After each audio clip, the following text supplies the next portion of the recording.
Baonyo su ya ngaidi nukende nusa abone na Kadiambuji TV. Nubeta kaka Kadiambuji TV.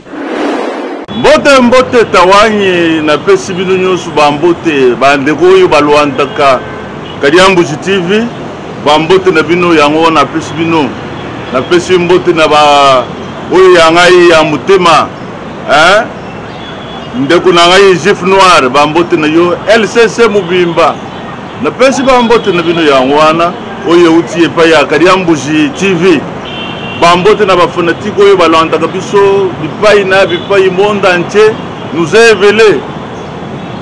évelé mingi akutanga penza bakombo na bino izate ya Roger le combattant makelele ya Congo bambote na yo yango wana lelo tuzana surprise ebele tuzana surprise moko ya kuyamba ndeko na biso musale na Nzambe muyembi na nkolo Yesu Pasteur Jonas akoya ku présenter biso na album na biso ya sika oyo mikolo oyo soki eza kuyembama kembo na nkolo Yesu uza kuyoka ngo na kacha abomo ina yo album na biso ya kitoko offrande yo ndongo vanyi boyo za kutala ngai iloko nyinyo sho pesa Nzambe kuma offrande mais Pasteur Jonas apesi biso offrande na kacha ndako na yo oyo kaka offrande minya kulubezalite ndulu yoka yemoko Pasteur Jonas mbote Pasteur Jonas mbote papa Kadia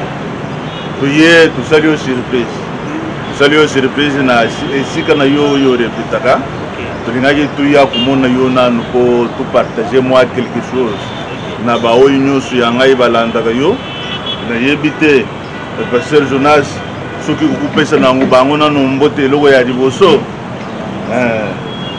na pesi mbote na bana Nzambe nyonso bato nyonso baninaka Pasteur Jonas Ngandu na pesi bino mbote na kombo na Yesu Kristo bato nyonso baza na Europe na pesi bino mbote en Océanie en Afrique par-ci par-là na pesi ba membre nyonso ya LCC mbote na mon président Jif Noir na pesi mbote à mon producteur Jonas Tito en Allemagne na pesi ba mbote dole Nzambe azala merci beaucoup pesi mbote na producteur Tito Jonas en Allemagne bambote na yo yango wana Pasteur Jonas eloko ya liboso na yebi na chena no Pasteur Jonas mais ngai mingi na yebi yo nde frère oyo ayemba ka luyembo poza ka muyembi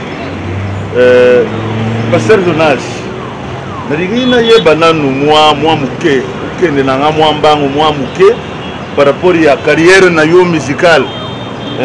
Ça fait combien de temps la carrière na yo musicale? Wow. La carrière musicale c'est depuis 2007. C'est depuis 2007. La bandi koyemba la Nzambe, to bandi koyemba na ba chorale na kati église. À l'époque là, la bandi kosemba na église a fait pas kon Nzambe malamu ya notre pasteur Aidi Nabala. Na yembi kuna na chorale, je fais plus de 10 ans la kati chorale, na yembi na chorale. Et après, Nzamba yoko sunga, na yembi pena ba musicien belé. Til l'on ne peut na komi na groupe nangai groupe gamme éternelle donc vous servir Nzambe na loyembo. Toi ça que la Pasteur Jonas. Maintenant Pasteur Jonas na yina yeba banda carrière na yo musicale. Ça fait déjà combien d'albums yo zana? Vraiment ça c'est le premier album nangai yango ya liboso. Offrande. Album Offrande. Déjà na combien de titres na kachwa? Album Offrande déjà na 5 titres. 5 titres. Dans 5 titres. 5 titres. Maintenant, Pasteur Jonas, par rapport à la carrière musicale, combien de gens ont aussi comme des difficultés dans la carrière? Ils ont des difficultés. Bon, ma difficulté c'est dans le niveau de production, on a pour ça producteur ailleurs. Voilà, le producteur il est là, mais on a pour ça payer un soutien, un partenaire ailleurs, voilà, un partenaire financier. Le dit que la musique n'a pas commencé à faire un moyen financier pour ça la bien. À part la spiritualité, mais il faut faire un moyen financier ça là. Pour promotion et ça la bien, à niveau internet, à niveau médias, à la chaîne de télévision et radio. Donc, les difficultés qu'on a rencontrées pour le moment, on a pour ça vraiment un partenaire financier pour soutenir l'album. Pasteur Jonas, l'homme sous la ligne de l'Obanan, oh, la moni, soki na tali bien uza moto oyo uza ya mai ya sika ndenge balobaka epai ya bato ya mokili ndenge nobengaka bango maintenant est ce que uza na facilité ya kokota na terrain oyo eza mine mpo mikolo oyo musique mpona koloba très bien musique etikalaki keleke musicien oyo baza koyokana nakokolinga natanga bakombo na bango te est ce que uza na facilité ya kokota na terrain na bango? Oui, pourquoi pas. Et pas Nzambe, Bible Sibiso dans Luc 1,37, rien n'est impossible à Dieu. Donc si tu crois seulement à Dieu et tu verras que tu peux taper dans le terrain. Comme moi je crois à Dieu, je suis sûr et certain pour nous côté dans le terrain. Naza coûte déjà dans le terrain. Donc parce qu'il y a déjà un concert de gauche et à droite. Batube Bayaka, donc je suis déjà dans les monts. Natchaka Pepap, lié Batube Sombi Pe Baye concert. Donc je suis déjà dans le terrain. Les blêmes que Zara Nzamina sunake makambo nde simba. Bino moko nolwanji ndenge nanye Pasteur Jonas alobi. Maintenant nalingi natuna Pasteur Jonas. Bipai nano esika oyo Pasteur Jonas esika oyo no repetaka. Seze na bino iza wapi? Pe soki mutu aza na poste na bino akokomona bino ndenge nyinyi. Soki koko yebisa population quoi. Lui à répétition de Bissau est dans la limité première rue industrielle d'Ilandos. Limité première rue industrielle d'Ilandos dans la salle polyvalente Les Socles. Donc lui à répéter en voilà. Mon numéro de contact de WhatsApp c'est 00243 89 20 86 203. Parce que nous répétons comme Golonini peut erni. Nous répétons chaque samedi à partir de 12h jusqu'à 17h. Ah, c'est-à-dire samedi, ce qui nous parlera, mon abino, à Yena Dilandos, dans la salle polyvalente, à Okuta Bino. À Okuta Bino sans problème. Numéro de contact des autres personnes. Évitez, nous passe pour un programme plein ce qui nous parlera na pour ça bien c'est yo. Pour neti ngai ndenge naza boye, na sambela na ngai pa ya Bishop Maf Matui di Soni. Na église selon les guerres de Dieu. Biso to nani to la kana kasavu bwana. Na gemen nde sika oyo na sambela na yebite soki mon pasteur akuku bendi sapeyo okuki ko ya facilement tout y a sans problème donc sur la bendi singai donc n'aurait rien sans problème parce que vision penzamba pesibiso que l'année prochaine p 2022 nous avons monté déjà tout ce banda église déjà l'église paradis donc c'est moi le visionnaire donc l'année prochaine mais pour le moment ceux qui pasteur n'y sont bengangai donc je suis disponible à Roya et Royemba et Rotea je suis disponible. Toi sacré pasteur maintenant les programmes il y a vous appelez un programme où vous allez avoir concert les allées. Oui programme les allées. On a yoga qui comme si vous avez un programme moko boya concert. Date na ngoko déjà ngoroni. Concert les le 1er août. Le 1er août. Le 1er août à partir de 13h juste. Donc, un grand concert renommé Offrande, titre de l'album. Offrande. Concert de vous allez voir. Et vous allez on a limité première rue industrielle dans la salle polyvalente Les Socles. À partir de 13h juste, le 1er août. Dimanche le 1er août à partir de 13h. Un grand concert avec Pasteur Jonas Ngando pour représenter l'album Offrande. C'est-à-dire le 1er août, Bissonnion soit à Tougouzalao. Amen. LCC. Le Congo ou Congolais, où il y a Gif Noir, on y a surtout basé dans Tinsans, c'est-à-dire Tobengi Sibin. Bino ne pas toi liboso, Touya pour soutenir Ndeguna Bisso, Nakacha concert ou Wan. Nazasir Mugulwana, même pas Kariambuzina Guzalwana, caméra et Guzal. Sauf que aux athées, Oyo, Zalakana Tinsans, c'est-à-dire, ah, Wana Gif Noir, Nachigulio, Nagoye Bishaya, Roger le Gumbata, Makerela Congo, Nagoye Bissayo. Wana Mugulwana déjà Nayebi. Bruno Lubiga bon wa propre à Kozalao. Les Tingalé abo na lobby déjà amen. Yo personne ndako na yo lobby amen na wane vous allez bien. Parce que Jonas na yebité na yo tout moi nzembo yo salinga et toucher ngai. Maintenant comment que vous préférez vous ou tchaka kombo ya offrande. Les aponani. Ah, album offrande c'est que offrande biso to lobby na 4 album c'est un bon côté. C'est que pour moi inabiso to pesa ngona nzambe comme une offrande. Donc mutu musoko mona que ana logoté mais auzanga moya kumisa nzambe. Abi ah nzambe nazangi nyonso mais dans ça la neni pona kumisa. Tu peux donner aussi ta vie à Jésus comme une offrande. Donc offrande album na biso to yembi eza to pesi bomo inabiso et pas nzambe comme une offrande. Yango to lobi album na biso offrande to mikabi dans lokola dans libonza et pas l'ankolo.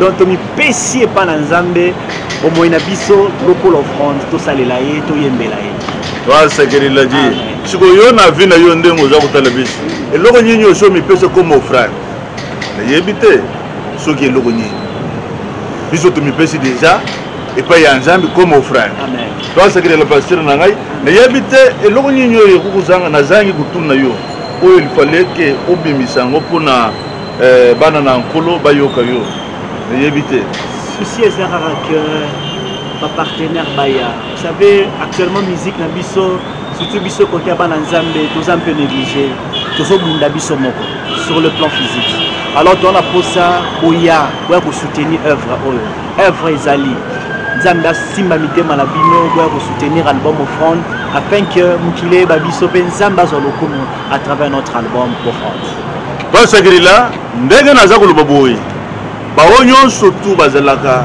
balingaka tatu kadi ambuji bawo nyonso tu basutenaka ngai balobi okuku soutenir na yo maka mususu c'est bon mais ya nzambe pe eza bien kanisa tana kacha bomo ina yo bolamu nyinyi yo nzamba sala yo pasteur déjà apesi numéro na ye obenga ye na numéro wana o soutenir ye soutien na yo tuza na ngo posi soutien na yo atana c'est-à-dire conseil eza bien ko conseiller physique c'est bon même l'argent aussi matériel ndena za boye moi micro soko tindeli ye et vous allez bien makasi Bruno lobika mbongo wa propre ndego soutenir la tatu kadi ambuji Bruno Amao soko soutenir pe œuvre nzambe atana micro c'est-à-dire na yebite minya bolo bezalité kasi ngana za kusenga na pasteur na ngai Bishop Maf Matui di Soni naza kusenga yo ubengisi le biso pasteur Jonas na église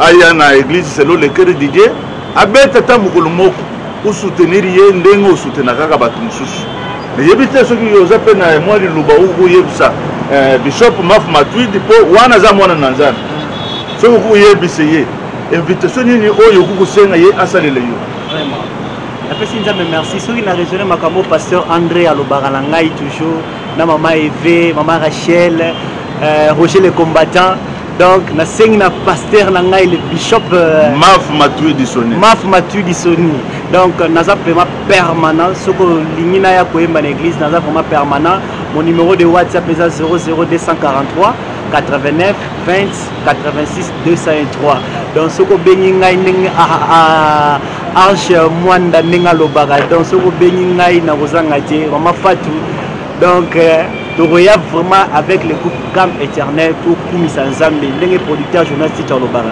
toya vraiment to sanjo la nkolo to pesa elo kuma sanjo les hommes pa na ye toi sagrila na bande ko yo balwandi biso na pesi na no merci na ye moko Tito Jonas Rejine na invitation yo lobaki na yachi na kutana na pasteur Jonas tukutane na pasteur Jonas maintenant iloko yo tuza kubeta sote ndepo na concert est le 1er août le 1er août tuza kubeta concert tuza kubeta CT c'est-à-dire na bengi sibino no ya na concert wana et la première sortie ya album offrande ya kuyoka et que ça le bien et que ça le penza bien makasi tuzaka ka wana ngani na première ri na ngani na Dilandos na ko wana na Petit Boulevard tuza wana na salle polyvalent dès sika oyo concert vous allez hier nini et à partir de 13h et vous allez à partir de 13h ti mukolo wana nzamba ko zwabiso soki tukusuka na 19h soki 22h